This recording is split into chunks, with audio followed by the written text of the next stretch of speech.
Welcome back to Beyond the Shell, everybody. Today we have a very special episode. We're coming at you with another .5er. Yes, better than any after-school PSA special, guys. Me and Drake went to Undiscovered Realms this past Saturday, and we're going to tell you how everything went.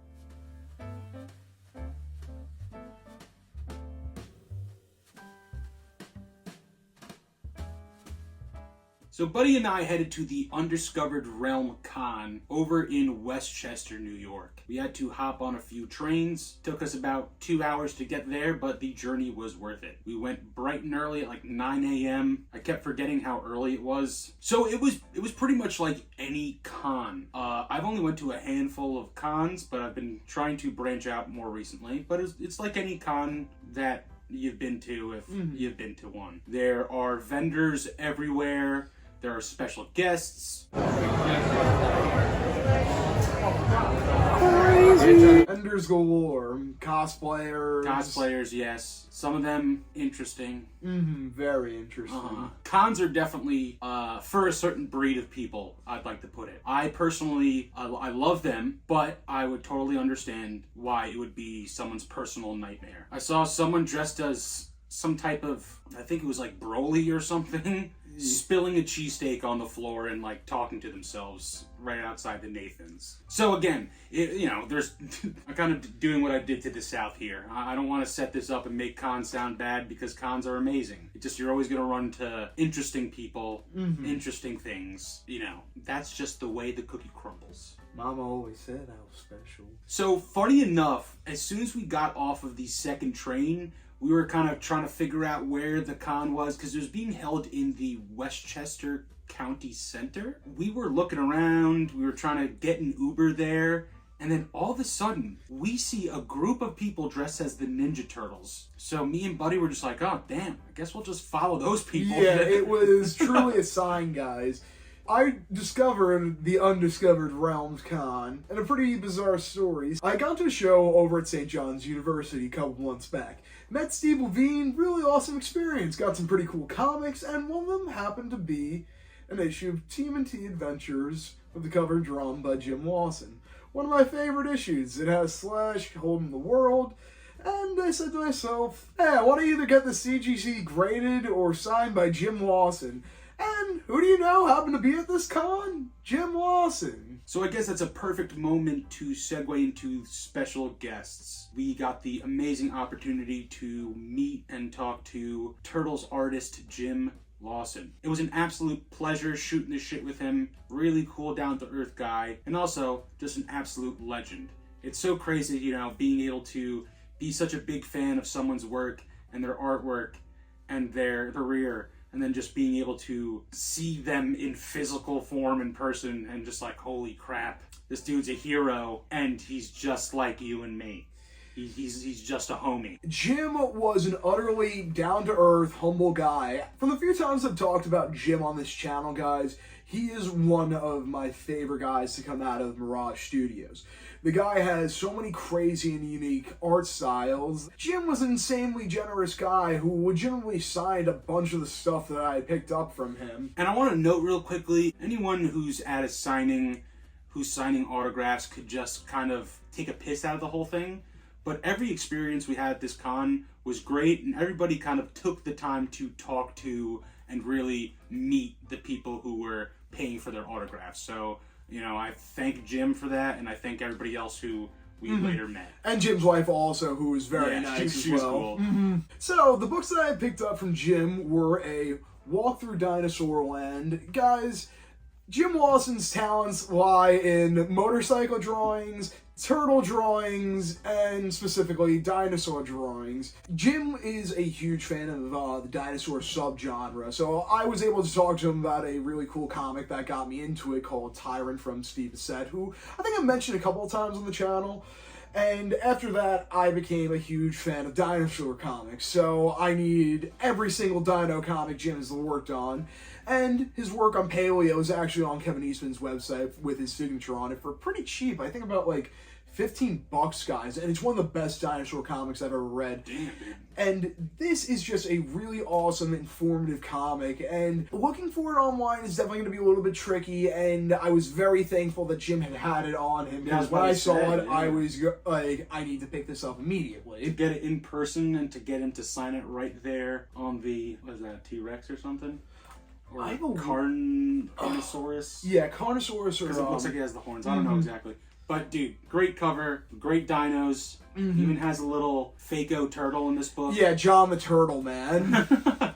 Jim's art style, storytelling, everything top tier. Next up, we got the book called Motorcycles of AJ Cycle, guys, and this is just a really neat history of motorcycles. From Jim's work on Planet Racers, and again, anytime he's done like an issue with Raph and Casey on bikes, it always slaps, because a lot of the Mirage staffers were huge motorcycle guys. Jim just brings the little details to life so much. I was just about to say, just the details, the line work, everything is coming together so perfectly in this artwork. There's almost an energy to it. Everything looks very retro, like I'm almost looking at like an old catalog for motorcycles. So cool, such a great book. I don't know if it's a cost thing, but I do enjoy it being in black and white and not color. Oh, the black and white art is just so beautiful. When things are more monochromatic, images become more striking, more bold. They resonate more. That's what you see a lot of in black and white comics. They don't rely on the pop of the colors, but the artistry of the drawings themselves. Yeah, not to knock on colors, guys, but like, Dre couldn't have put it any better. Also, next I picked up The Box City Wallops, and I haven't read this one yet, guys, but I really like it. It seems pretty cool, and again, just Jim's art style is so unique. I'm really excited to see what this has to offer, guys. And I know this, like, he looks like Alan the Alien. Yeah, I was gonna say the same thing. Yeah, my buddy. Really fun-looking book, though. Next up, I picked up TMNT Volume 4 books that he had on sale there. What a beautiful book. Indeed. And to finish up the stuff that I got signed from Jim, the book that made me go to this con, TMNT Adventures number 57. What a beautiful book. I believe I have the video of Jim signing this. Oh my god. Let me get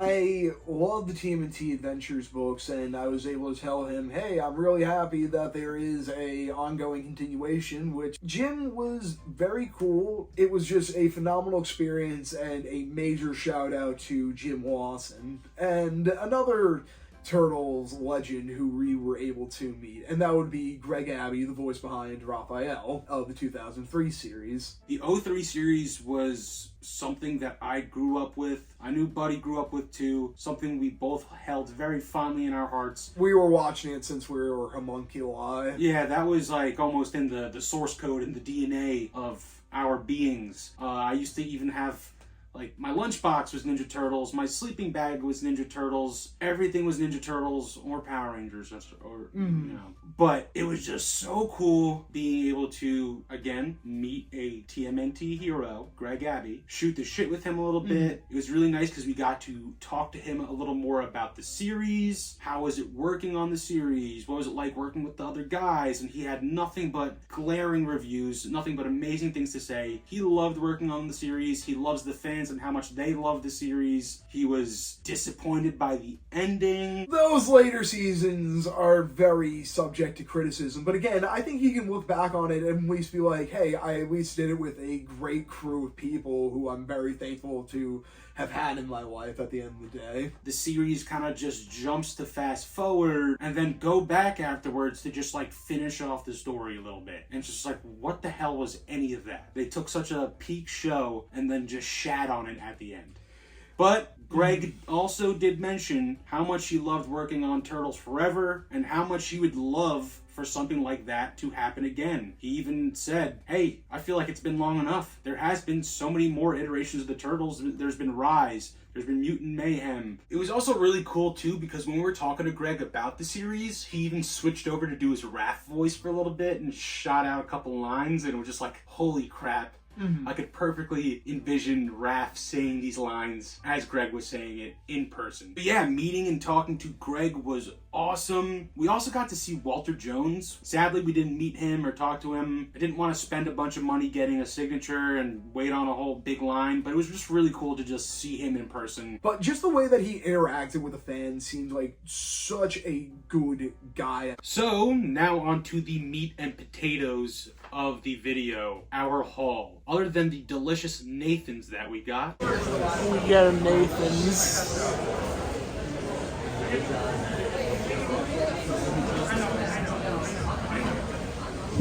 We got some awesome figures and some awesome books. First, I got some bootleggo minifigs. If you watch this channel, you know how much I love these things. These figures will probably get a bigger spotlight in a different video down the line, but I'll throw up a picture real quick of all of them together. We got Invincible, Omni-Man, 4 Power Rangers from the 2017 era, a Demigorgon, Freddy Krueger, and Joaquin Joker. I also got Blocky's Bert and Ernie. Great figures. I love the little puppeteering action that they have in their mouths. These are the last 2 that I needed in the line. It's funny enough, the last con that we went to, Cradle Con, I got the Count and Oscar, which is the other 2 in this series. Awesome figures also. So the same vendors were back at Undiscovered Realms Con, so it was a perfect opportunity to grab these 2. And then pretty much everything else I got was all from the same vendor. It got to a certain point where he was like, all right, I'll start giving you some deals on this stuff because you just bought so much from me. But he also just had a bunch of great stuff. I even bought some stuff off him also, guys. Really cool vendor. I got this beautiful Sentinel from The Matrix. This is from probably the first couple movies. He's kind of got these rubbery, bendable tentacles. They're getting a little sticky now, but that just happens to old plastic sometimes. Beautiful. I don't know if this is Mezco. I think this is Mezco. Maybe NECA or something like that. McFarlane, maybe?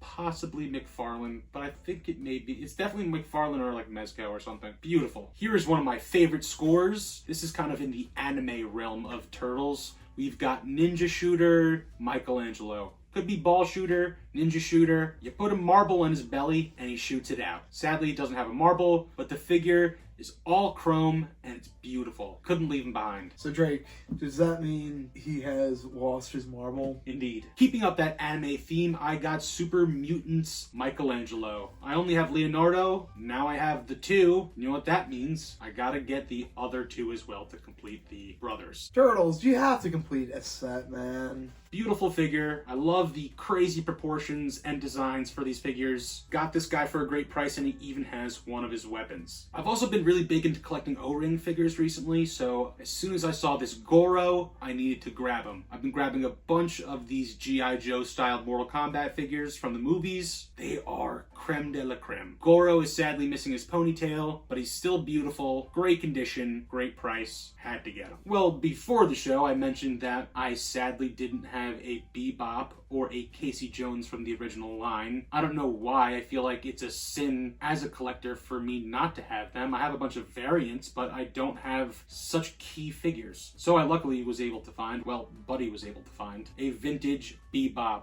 and he even has his trash can lid shield, and he's in great condition. Love this guy. I also scored a great deal on this 2003 Casey Jones figure. He is complete. He's got all of his pads, all of his clubs, his mask, his bag. He's a beautiful figure. This is one I definitely had as a kid, but just got lost with time. Happy to add him back to the collection. And last but certainly not least, I got a bag of Snailians. I got one of the evil ones. You really don't see Snailians out in the wild a lot, so it's great to see these. 3 of them also have their little buddies or the little balls that they use to play the game. I don't know how these things work, but they're awesome. They have just all of those 80s, 90s toyetic properties, and it's just such a fun, silly little line. Snailians, like, you can't beat that name. I think I have this one already. I don't have his little guy though. But then we also get this purplish navy colored one. Is he a good guy or a bad guy?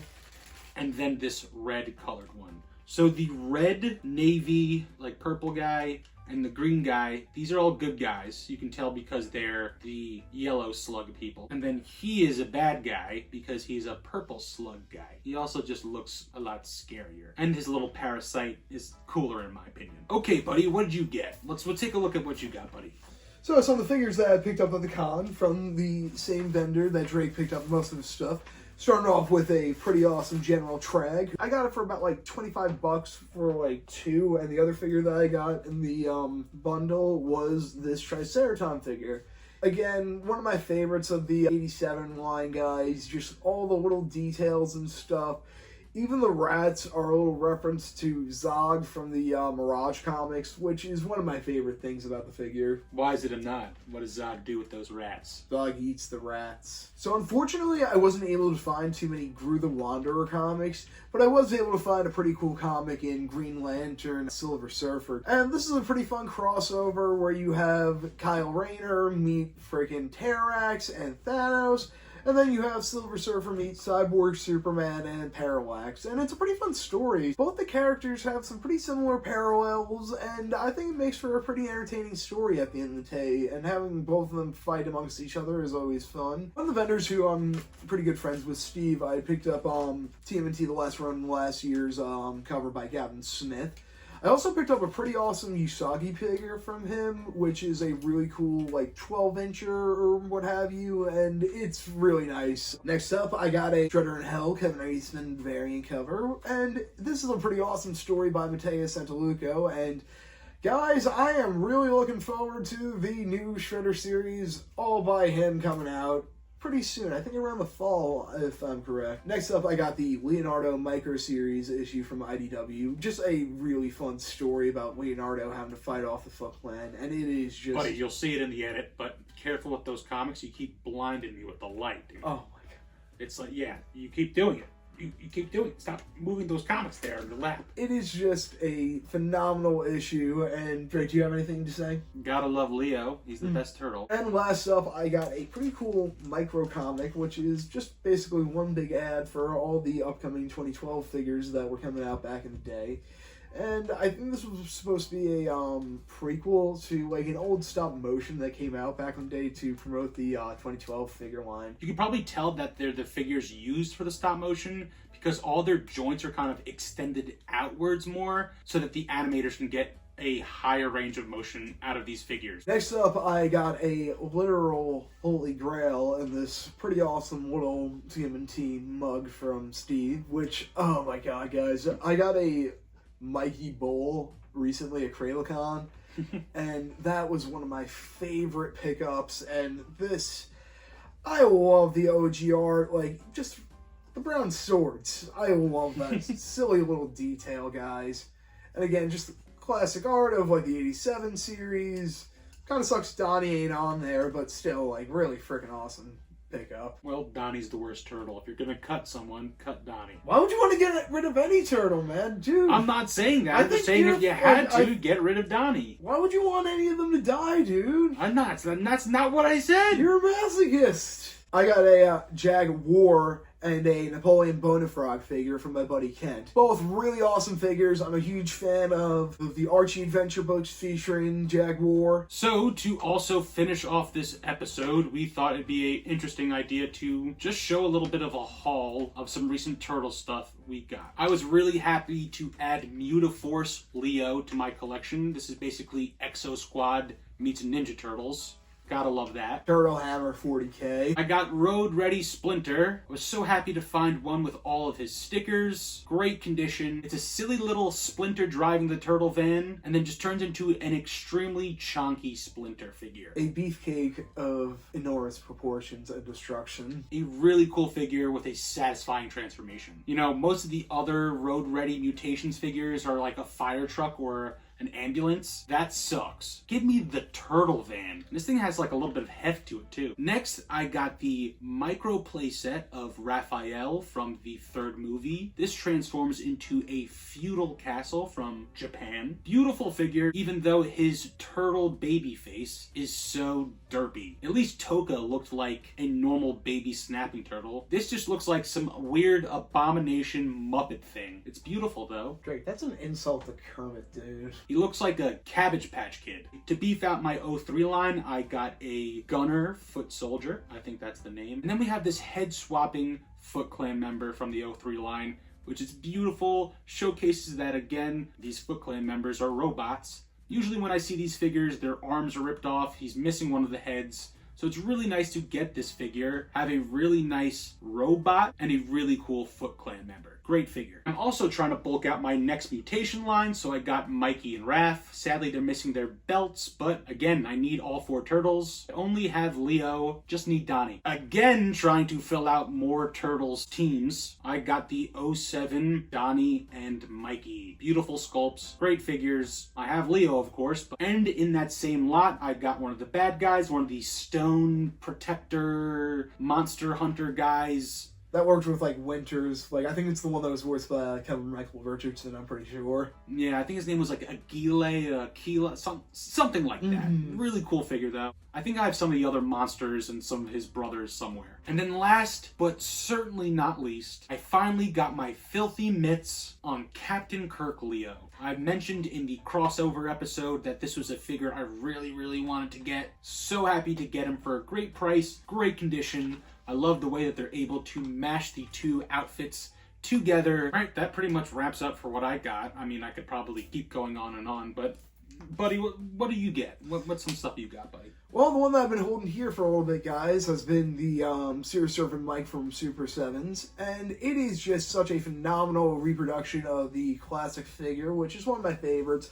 Love all the little details of all the little aquatic buddies that Mike picks up along the way. I don't know how sharks and eels and octopuses and other crustaceans got into the sewers, but my lord, guys, I love this figure so much. It's such a awesome repo of, like, the original one. This figure is beautiful. It captures the fun and the essence of that 90s line so perfectly, especially with all these bright, vibrant colors. This thing takes that original Sewer Surfing Mikey, which is one of the most staple variants in the line, and just brings it to life in this modern figure. Again, all those sculpted details that are the staple of the TMNT line are just highlighted so beautifully on this figure. And also, I'm so excited because the 03 line from Super 7 is coming out very shortly. For us peasant folk. Last up is a pretty awesome figure that I also picked up from Kent, and that is the 87 line Metalhead. Now, it doesn't come with any of the accessories or anything, guys, but the chrome on it is still really awesome, and again, I am too distracted by the light tubing in it. The light piping. The light piping, guys. Gotta love me some light piping. Your tism's acting up. But, like, again, the light piping distracts me enough to the fact where I'm like, yeah, I really don't need any of the accessories for it. Metalhead is just such a great design, and again, I love the 87 design in the cartoon, but the figure is in a league of its own, guys. I love the design of it so much. One of the best figures, and I'm glad I got one in a pretty good shape. I would say we had a great convention. It was a pretty epic adventure, guys. We met some cool people. We met Jim Lawson, Greg Abbey. That's Oh. probably real life Peter Griffin, which was pretty awesome. The second time we have in a couple months. Which is always a great time. Always a great time. We got some great figures, some great comics. Had a great time over in Westchester. Yeah. I feel like we'll definitely be back to this con. Yeah, definitely next year. So, that's about it, folks. Thank you for stopping by for another episode of Beyond the Shell. This was, again, another fun opportunity for Buddy and I to talk some more toys, talk about our experiences with meeting some heroes, going to cons. I think we're liking this 0.5 format, so I think we're gonna, do a 0.5er here or there, whatever we want, or whatever we can. So, stay tuned for the next episode of Beyond the Shell. Remember to like... And a half. Yeah, and the halves. Remember to like, comment, subscribe. Praise the mighty Jimmy. Praise the Lord, praise the Bible. And I can't believe we met someone who worked in the Bible. Mm-hmm. Beautiful. Have a good one, folks. Take it easy, guys, and like and subscribe, please. Thanks again for watching. See ya. Later.